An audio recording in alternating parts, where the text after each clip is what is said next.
And welcome to day 5 of the Red Delta Project Advent Calendar. Today I'll be answering the question, is BMI actually an accurate and good way to assess your weight and your health? Or is there more to the story? But first, before we jump into that, I want to give you an absolute killer ab workout. So if you follow my channel for a while, you know that I'm a big fan of doing planks and reach outs on my prosthetic trainers or suspension trainers. Very effective. One of the most brutal ways to work out with this is to use a Tabata style approach, mixing once again dynamic and isometric workouts. So all you simply do is you have the timer set for 20 seconds on, 10 seconds off, and you have 8 rounds. So for those first 20 seconds, you are moving, and then you're holding for the 10 seconds. So you never get a break. And it's 20, and then you're holding for 10, and 20 and holding for 10. Most of my strongest clients can only get 3, maybe 4 rounds of that before they have to stop. And that's part of the strategy too, is stop the timer, stop and rest, because your whole workout is just the 4 minutes of the 8 rounds. But don't be afraid to adjust the amount of rounds that you have, because if you're on, like, say, round 6 and your lower back is killing you, cut the workout off. Because once you're starting to feel a lot of stress in your lower back, it means your abs are no longer strong enough to support the core in that position for that workout. So only use the number of rounds that you can handle without any stress on your lower back.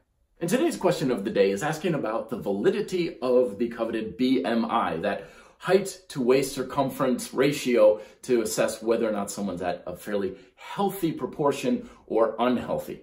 This is something that's gotten a lot of criticism for a lot of years, especially by athletes, because it can be thrown off a little bit by, muscle mass. The heavier you are due to your muscle mass, the higher your BMI is going to be. So in my case, I'm considered overweight because of how much muscle I have.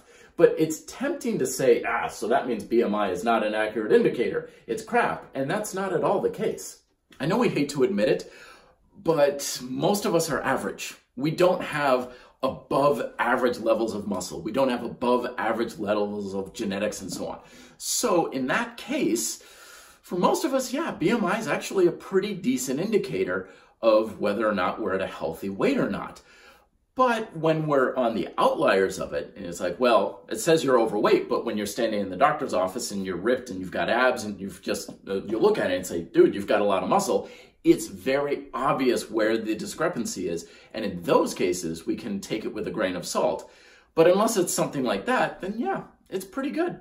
But overall, in the grand scheme of things, I'm not a big fan of using any one measurement or indicator for judgment. It's BMI, weight, circumference, how much weight can you lift, how fast can you run.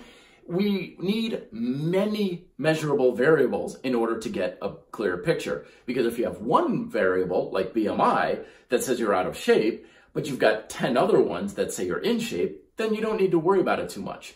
But when you have consistent assessment over many different variables, those are the things that are going to get you a much clearer picture. So let me know if you have any questions on the ab routine down below, or if any other questions for future videos. I'll talk to you guys tomorrow for December 6th. Till then, be fit, live free.